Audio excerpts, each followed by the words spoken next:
Terima kasih kesempatan yang diberikan. Salam bahagia dan sebelumnya terimalah salam kasih dalam Dharma. Namo Sayang Adi Budaya, Namo Buddhaya.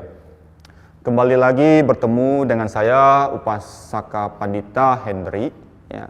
Jadi kesempatan yang berbahagia ini kita akan melakukan sharing kembali ya.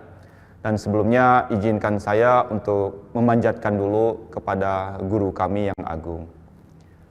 Namo tassa bhagavato arahato sama sambuddhassa.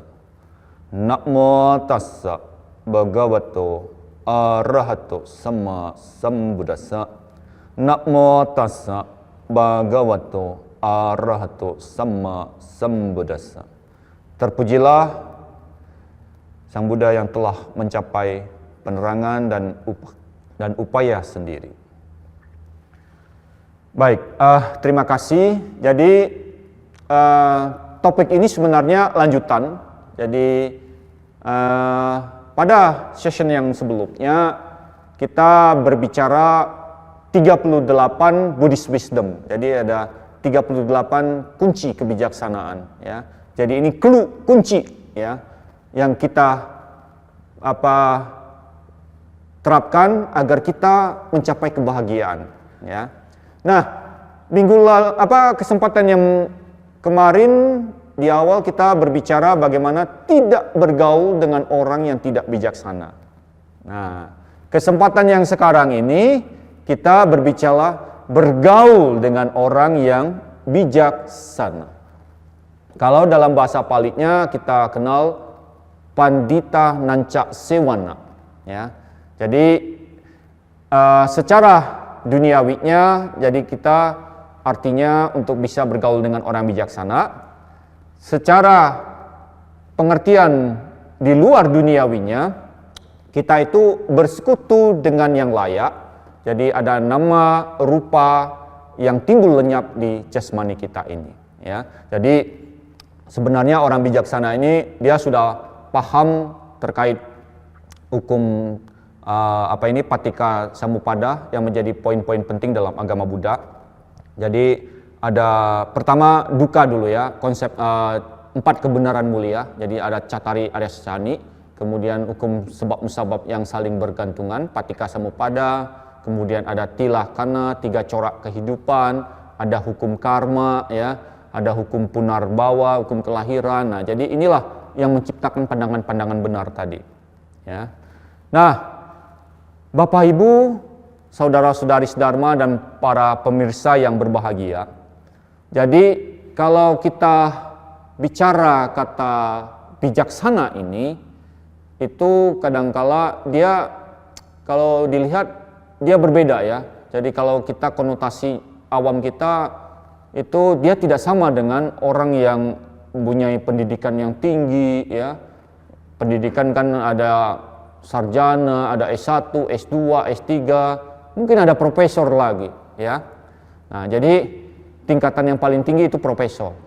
Nah, kemudian status sosialnya juga. Wah, status sosialnya luar biasa. Dia sebagai ketua ini, wah luar biasa. Status sosialnya mantap sekali ya. Kemudian ekonominya juga, wow luar biasa. Ekonominya mantap ya, dia kelas menengah ke atas gitu ya. Nah, apakah itu yang disebut bijaksana? Bapak Ibu dan saudara-saudari Dharma. Nah, ini yang menjadi pertanyaan kunci kita pada kesempatan ini ya. Jadi yang tadi itu bicara pendidikan tinggi, status sosial tinggi, ekonomi tinggi, tapi ingat ya, belum tentu mereka memiliki kebijaksanaannya tinggi pula. Ya. Nah, kebijaksanaan ini juga terbagi dua. Ada kebijaksanaan duniawi dan kebijaksanaan spiritual.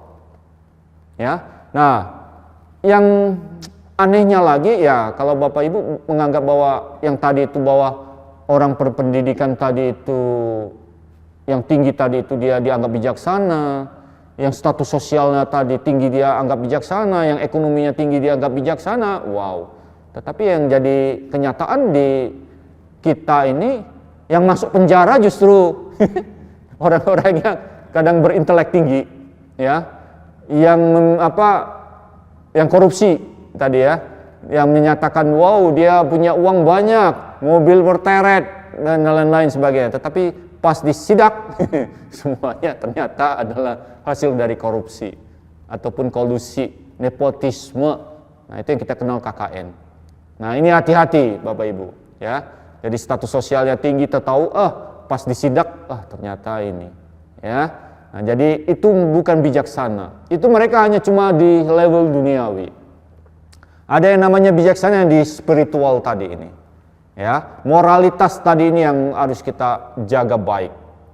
Ya, itu yang menjadi kunci yang kita bicara orang bijaksana ini. Jadi bijaksana di sini ini levelnya dunia dan akhirat. Ya, jadi jangan bicara di level dunia saja, akhirat Anda yang harus Anda perhatikan juga. Jadi kehidupan masa depan tadi itu yang harus kita perhatikan juga.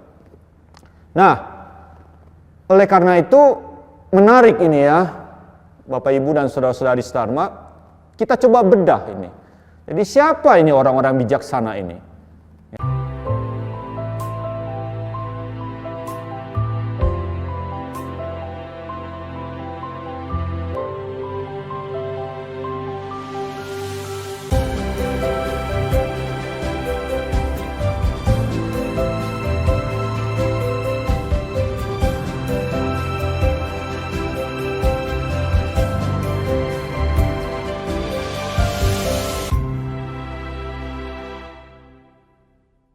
Jadi orang-orang bijaksana ini, dia sudah memiliki potensi pikiran dia ini sudah terjaga.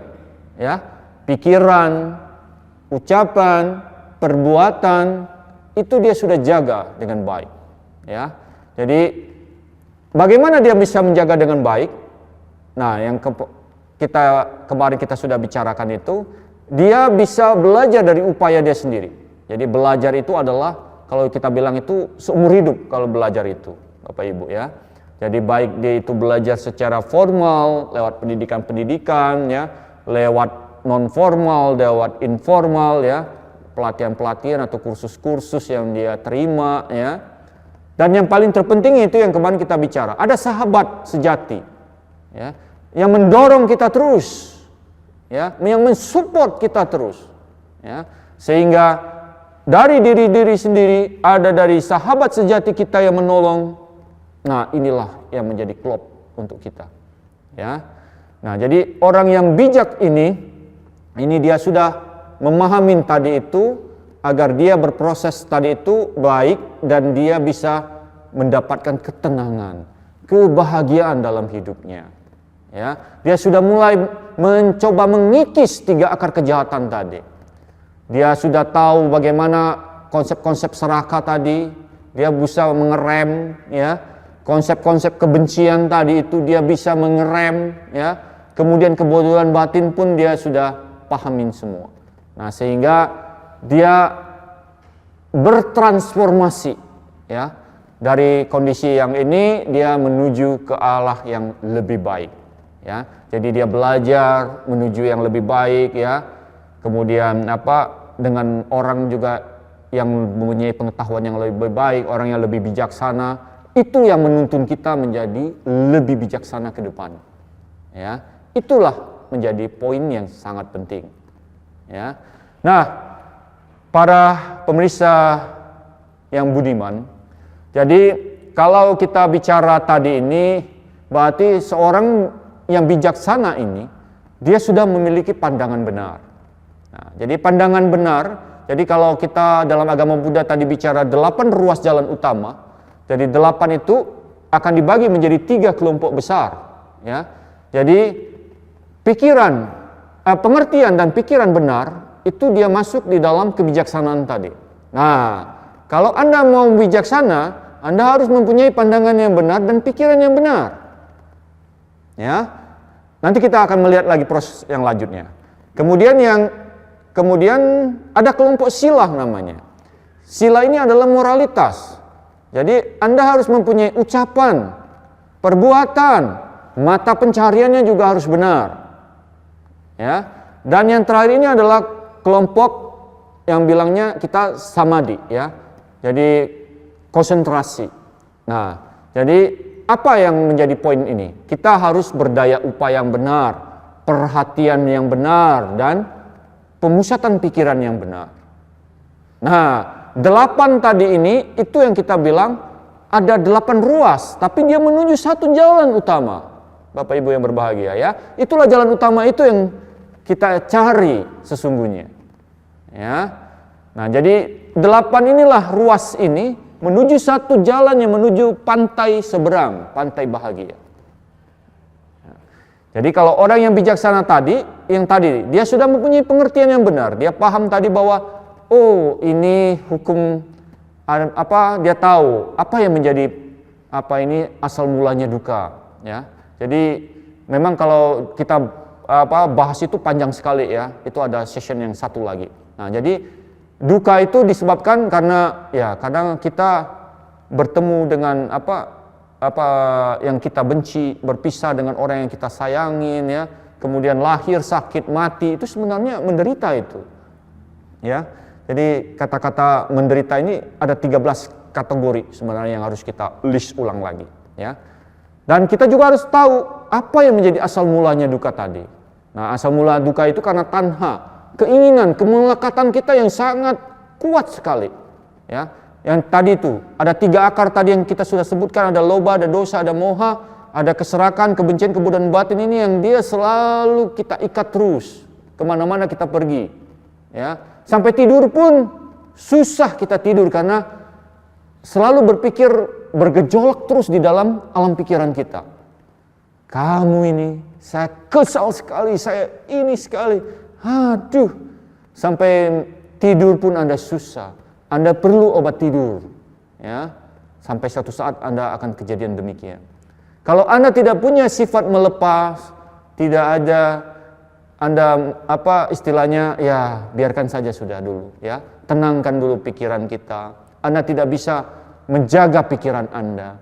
Selalu liar seperti kuda liar tadi itu, akan sulit sekali. Ya.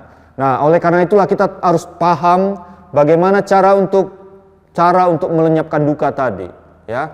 Karena sudah Anda tahu dia punya tadi akar-akar kejahatan, Anda harus cabut itu akarnya. Nah, jalannya apa? Tadi yang kita bicara 8 ruas tadi ini yang dipakai untuk kita lakukan. Ya, untuk para umat Buddha, baik dia sebagai seorang perumah tangga, baik dia seorang anggota sangga, wajib menjalankan 8 ruas jalan tadi untuk menuju ke jalan nibbana tadi, jalan bahagia tadi, ya. Nah, kemudian dia juga harus paham terkait patika samuppada. Proses-proses ini sebenarnya di alam ini selalu saling bergantungan, saling memberikan seperti mata rantai. Ya, ada 12 mata rantai ini. Nah, ada 12 belenggu yang ada di kita ini. Kalau belenggu ini belum kita potong, bagaimana kita bisa lepas ya? Selalu akan membelenggu kehidupan kita terus. Nah, sehingga kalau di dalam agama Buddha, kita akan mengenal 31 alam kehidupan. Jadi ada konsep surga dan neraka di teman-teman agama yang lain. Ya, kami juga punya. Jadi konsep neraka yang di kami itu ada beberapa tingkatan. Dia alam binatang, alam raksasa, ya. Kemudian alam yang asura, peta, kemudian neraka, ya. Neraka juga ada beberapa lapis lagi, ya. Sampai neraka yang paling rendah itu awici. Nah, kenapa dia bisa masuk di alam paling rendah ini? Nah, ada kategori dia bisa terjadi demikian. Yang pertama, dia melukai sang Buddha. Ya. Dia membunuh arahat. Orang bijaksana tadi, ya, sudah mencapai pencerahan tadi. Dia membunuh ayah dan membunuh ibu. Wah, ini yang paling berat, ya. Jadi, orang tua itu menjadi sangat pointer sekali di dalam agama Buddha kami. Karena jasa-jasa orang tua itu tidak bisa kita balaskan. Jadi kalau ibarat kita itu Gunung Semeru itu adalah penanya, lautan itu adalah tintanya, itu sampai gunung habis, sampai tinta habis, tidak bisa kita menulis berapa besar jasa kebajikan yang sudah orang tua kita berikan.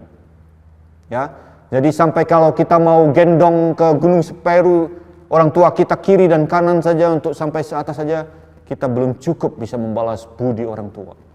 Ya, makanya kalau bisa melukai dan tidak menghargai ayah, tidak menghargai ibu, ya. Kemudian dia juga memecah belah sangga, persamuan para biku. Wow, berat sekali dosanya. Kalau orang bilang dosa, ya. Jadi berat sekali dia punya karma.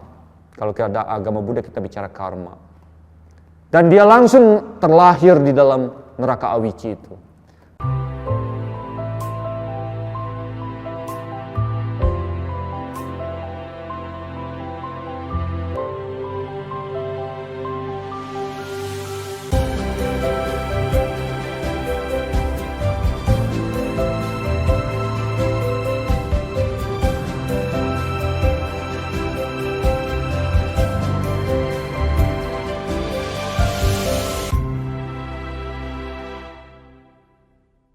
Nah, jadi di dalam sejarah juga beberapa banyak orang-orang yang sudah melakukan itu, dan pada saat itulah seperti bumi ini dia terbelah. Jadi orang itu langsung masuk langsung ke neraka Awici seketika. Ya. Nah, jadi neraka Awici ini panjang sekali. Kalau dia mau terlahir di alam manusia sangat susah. Ya. Jadi ada alam manusia yang kita saat sekarang ini dan alam-alam para Brahma yang kita sebut surga tadi itu, ya. Nah, jadi kalau kita berbuat baik, berarti kita akan menuju ke surga tadi, ya. Nah, yang bisa melakukan perbuatan baik itu hanya di alam manusia. Makanya orang yang terlahir menjadi manusia itu adalah hal yang menjadi istilahnya luar biasa sekali, ya. Kalau kita bilang puji Buddha bahwa Anda bisa terlahir sebagai manusia. Anda disinilah mempunyai peluang untuk bisa berbuat baik. Ya, kalau Anda di neraka, sudah tidak mungkin. Di alam bawah itu tidak punya peluang kita untuk berbuat baik. Karena selalu disiksa, pikiran kita akan selalu terkontaminasi. Akan sulit kita. Ya, di manusia inilah yang kita bisa berbuat baik. Di alam surga tidak bisa juga Anda berbuat baik, karena Anda hanya menikmatin hasil yang sudah Anda kerjakan di alam manusia ini. Ya, hanya menikmatin, tidak bisa berbuat baik. Ya, jadi alam manusia inilah yang akan menuntut Anda mencapai nibbana. Nah, nibbana ini adalah di luar 31 alam kehidupan. Jadi Anda seperti memutuskan mata rantai tadi itu. Anda bisa lahir di nirwana. Itulah bersatu dengan Tuhan. Kalau dalam konsep agama Buddha kita. Ya, jadi namanya nirwana itu sudah bersatu dengan Tuhan. Jadi sudah tidak lagi terlibat di dalam duniawi yang tadi yang putar balik terus kehidupan kita yang berulang-ulang. Ya. Nah, itu yang menjadi poin terpenting kita. Dan yang itu adalah semua yang kita lakukan itu pasti akan memiliki dampaknya, akibatnya, ada palahnya, ada buahnya, ada karmanya. Ya. Tidak mungkin kita menanam umpamanya kita menanam manggala, ya, tapi dapatnya yang lain kan lucu, ya. Jadi pasti apa yang kita tanam itulah yang kita dapatkan. Kita nanam yang baik, pasti hasilnya yang baik. Nanam yang buruk, pasti dampaknya juga keluar yang buruk. Adil, ya. Sudah ada hukum karma yang mengatur itu semua. Tidak perlu kita pusing lagi. Ya. Nah, itulah yang mempunyai pandangan yang benar. Yang berikutnya adalah pikiran benar. Nah, ini yang menjadi poin penting sekali Bapak Ibu, ya. Jadi pikiran yang benar itu adalah pikiran yang harus menghindari tadi kejahatan tadi, ya. 3 akar ini kita harus perhatikan baik-baik sekali. Harus kita kikis, harus kita latih. Kalau tidak latih akan sulit bagi kita. Nah, makanya Sang Buddha memberikan 5 sila ini untuk kita berlatih, ya. Minimal, ya. Nah, kalau ada yang mau naik lagi jadi 8 sila, ada yang 10 sila, ya, sampai 227 sila untuk para biku dan bikuni, ya. Nah, jadi sila inilah yang menjadi pegangan kita untuk mengerem perbuatan jahat kita tadi, baik dia dari pikiran, ucapan, dan perbuatan tadi. Ya, jadi Pancasila itu adalah minimal yang harus kita lakukan. Nah, selain itu, kita harus juga mengembangkan pikiran-pikiran baik kita. Nah, bagaimana kita cara mengembangkan pikiran baik itu? Nah, pikiran baik itu adalah pikiran yang nekama, artinya melepaskan diri dari kesenangan duniawi. Ya, jadi dia tidak melekat lagi. Ya, jadi anggap saja kalau kita kesenangan duniawi ini kan ibaratnya berfoya-foya lah, menikmatin hidup secara duniawi ini. Nah, hati-hati ya. Nah, kita harus tahu menikmatin hidupnya dalam kategori yang apa. Kalau menikmatin hidupnya dalam kategori yang salah, wow, kita bahaya. Jadi menikmatin hidup itu ya kita berfoya-foya, minum-minum, mabuk-mabuk, pesta pora, night club dan lain-lain gitu ya. Wah, itu yang bahaya. Ya. Nah, pikiran yang kedua yang harus kita jaga untuk berbuat baik ini adalah kita harus mempunyai itikat baik. Ya, kita harus mempunyai pikiran yang penuh dengan cinta kasih. Ya. Nah, jadi dasar tadi Pancasila tadi itu sebenarnya Pancasila ini ada kata menghindari semua. Tapi ada yang positifnya. Ya. Jadi positifnya kalau kita tidak melakukan pembunuhan, kita harus mengembangkan cinta kasih, karuna kasih sayang yang luar biasa. Ya, sehingga dia bisa menindas tadi ini. Nah, ini yang kita pentingkan.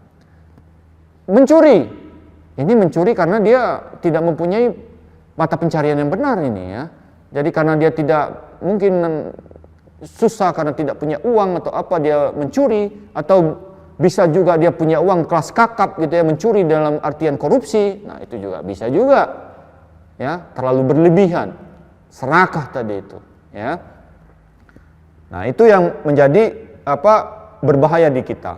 Nah, kemudian yang asusila tadi, dia harus santuti, dia merasa puas. Cukuplah istri satu, ya toh. Istri satu saja susah, ya toh. Belum lagi anak lagi, yang lain-lain gitu ya. Nah, jadi merasa puas, cukup, ya. Nah, jadi ada mungkin itu yang menjadi pedoman kita. Ya, jangan terlalu berlebihan, ya, puas, ya.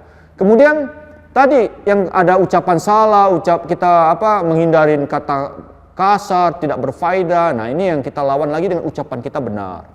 Ucapan itu harus benar. Ucapan itu harus berfaedah, memberikan manfaat kepada orang lain. Ucapan itu harus pada tepat waktunya. Kadangkala kita berucap mungkin tidak tepat waktunya. Ya toh, mungkin dalam kondisi dia lagi drop ini kita wah, itu kacau juga. Kita harus paham juga itu ya. Jadi harus tepat waktu, tepat sasaran lagi ya. Jadi semuanya itu harus kita perhatikan, semua ucapan itu.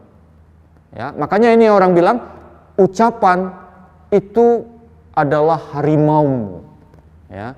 Kalau ucapannya sampai terlepas mengamuk, wah, ini kita sudah repot. Hati-hati sekali. Jadi ucapan itu harus terjaga dengan baik. Ya. Nah, yang kelima tadi itu bagaimana makanan minuman yang memabukkan dan menimbulkan ketagihan. Apa positif yang harus kita kembangkan? Kita harus penuh perhatian, waspada. Jangan sampai kita terlibat tadi ya. Tadi kita paham, oh kalau orang bijaksana minum alkohol ini itu tidak perlu, ya. Jadi akan melemahkan kesadaran. Kalau sudah lemah kesadaran, ada akan rentetan peristiwa-peristiwa negatifnya pasti akan susul menyusul gitu ya. Nah, itu juga menjadi bagian-bagian penting. Nah, jadi perbuatan baik yang harus dikembangkan itulah yang harus kita jaga. Ya, jadi ada kata menghindarin. Kita menghindarin perbuatan jahat, kita harus melakukan banyak-banyak perbuatan bajik. Nah, jadi 5 Pancasila tadi ada yang sisi negatif dan sisi positifnya ini bersama-sama kita jalankan. Nah, kalau itu pasti Anda aman dimanapun, ya, karena inilah yang menjadi penjaga Anda. Moralitas itu adalah penjaga Anda, ya. Nah, kemudian tidak memiliki pikiran, juga tidak memiliki ini apa? Awihimsa. Dia tidak kejam, ya tadi ya. Dia penuh kasih sayang, ya. Jadi berlawanan sekali dengan apa orang-orang yang selalu berpikir kejam. Kalau dikit-dikit bunuh saja, sikat saja, hajar saja. Wah, ini kita repot ini ya. Kalau sudah masuk di dalam kayak begitu, repot kita. Itu ibaratnya begini. Makanya tadi kalau kita tidak bergaul dengan orang yang tidak bijaksana tadi itu ya. Kalau kita umpamanya tidur sama anjing, pasti kita kena kutunya gitu ya. Ibaratnya ya, kalau kita asosiasi analoginya gitu. Jadi kalau kita ikut di mereka, ya kita juga kena gitu dampaknya gitu ya. Itu poinnya ya.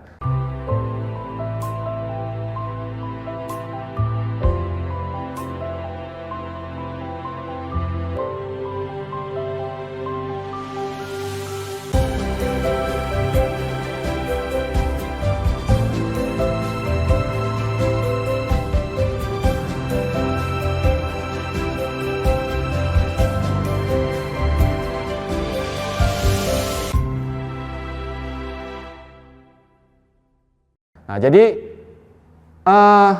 pengertian yang benar, pikiran yang benar, itulah yang mengantarkan Anda menjadi orang yang bijaksana. Ya, jadi ini yang menjadi pointer kita dalam kesempatan diskusi yang berbahagia ini. Jadi Bapak Ibu, saudara-saudari sedharma yang berbahagia, jadi nilai-nilai orang bijaksana tadi itu, dia bisa menjalankan 8 tadi, ruas tadi ya. Jadi ada bijaksana tadi dia sudah tercapai dengan melakukan apa tadi, pengertian yang benar, pandangan yang benar. Nah, kemudian dia juga menjaga sila tadi. Sila tadi yang tadi, Pancasila tadi, ya.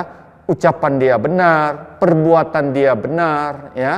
Nah, itu yang kemudian mata pencahariannya juga harus benar. Nah, ini ya. Jadi perbuatan benar itu tadi dia tidak membunuh, dia tidak mencuri, tidak melakukan asusila, ya, itu yang menjadi pointernya. Nah, yang berikut itu mata pencaharian yang benar. Nah, di dalam agama Buddha, kami itu ada 5 perdagangan yang paling dilarang di dalam agama Buddha kita. Apa saja? Kita tidak boleh bisnis senjata, karena senjata itu adalah membunuh. Ya, omong kosong kalau tidak. Semua pasti akan dampaknya membunuh. Ya. Yang kedua, dia bisnis perdagangan manusia. Wah, ini yang bahaya. Ya, karena kalau dagang manusia ini kan cepat cuannya ya. Apalagi perdagangan organ tubuh lagi. Wow, ini lebih bahaya lagi ya. Kalau di kota-kota besar itu banyak sekali yang terjadi kayak begitu ya. Nah, kita juga mungkin tidak lolos juga, tidak luput juga ya. Mungkin ada juga ya terkait dengan perbudakan ya. Kemudian dengan penjualan organ. Wah, itu mengerikan ya. Kemudian bisnis menjual makhluk hidup. Nah, ini dia. Jadi karena menganggap itu semua, kita kalau bicara itu kan selalu bicara semua makhluk hidup. Nah, tidak terkecuali ya, semua makhluk itu. Jadi kita pun harus, mereka juga mempunyai hak yang sama untuk berbahagia. Ya, jangan merenggut nyawa mereka. Ya, meskipun ya kalau di kita juga ada binatang-binatang kecil juga ya, umpamanya ada nyamuk, kemudian ada apa lagi, ada semut, ada gitu ya. Kadang-kadang itu ya ada tikus, ada apa, kadang-kadang ya ini kan mengganggu, bunuh saja. Nah, ini juga kita, tapi ya kadangkala kita juga melihat situasi kondisi juga, bijaksananya kita harus bermain lagi di sana ya. Itu menjadi pointer kita juga sebenarnya. Nah, kemudian tidak bisnis tadi barang-barang yang bisa memabukkan, ketagihan, alkohol, obat-obatan yang terlarang, no, kita tidak boleh. Termasuk berdagang racun. Jadi 5 inilah yang paling kita larang di dalam agama Buddha kita. Ya. Nah, kemudian bagaimana kita menimbulkan daya upaya kita yang benar ya. Jadi kalau kita berusaha untuk melenyapkan kejahatan yang sudah timbul di dalam diri kita, ya. Kemudian yang belum timbul itu ya kita usaha cegah dia, ya. Kemudian bagaimana membangkitkan kebajikan yang belum timbul. Kalau kebajikan yang sudah timbul kita jaga, maintenance dia. Nah, itu yang akan baik sekali, ya. Nah, kemudian perhatian yang benar, ya. Jadi bagaimana kita juga konsep-konsep secara pikiran, jasmani, tubuh, ya, perenungan-perenungan, ya, perhatian-perhatian terhadap itu akan menjadi baik sekali bagi kita, ya. Jadi agama Buddha itu tadi bicara ada nama, ada rupa, ada fisik, ada batin kita itu ada pencerapan, ada kesadaran, ya, kemudian ada perasaan, ada bentuk-bentuk pikiran yang harus kita jaga. Nah, yang terakhir kita lapis dengan meditasi. Pemusatan pemikiran kita. Jadi latihanlah kita untuk duduk tenang, ya, melakukan perenungan, ya. Jadi kalau kita meditasi pun ada tingkatannya juga, ada samatha, ada bawana, meditasi bawana, kemudian vipassana, ya. Jadi ada perenungan-perenungan terhadap 40 objek, kemudian ini adalah perenungan untuk yang vipassana ini yang tingkat tinggi, ya, untuk mencapai pencerahan tadi. Kita sadar, ini yang menjadi poin yang penting, ya. Nah, Bapak Ibu, saudara-saudara kami berbahagia. Jadi yang menjadi poin penting di dalam topik kita ini, jadi bergaul dengan orang bijaksana itu tidak akan ada ruginya, Bapak Ibu. Justru kita mendapatkan untung yang luar biasa, ya. Kita dapat meningkatkan kualitas diri kita, ya. Dengan kualitas diri kita terangkat, kredibilitas, nama baik kita menjadi harum, masa depan bahagia, jalan menuju kebahagiaan tadi itu sudah kita gapai. Ya, jadi belajarlah dengan orang yang lebih baik, belajarlah dengan orang yang lebih pintar, dan yang terutama belajarlah dengan orang yang lebih bijaksana dari kita. Ya, itulah yang menjadi kunci. Tadi yang 38 tadi, ini yang kunci kedua untuk Anda mencapai bahagia.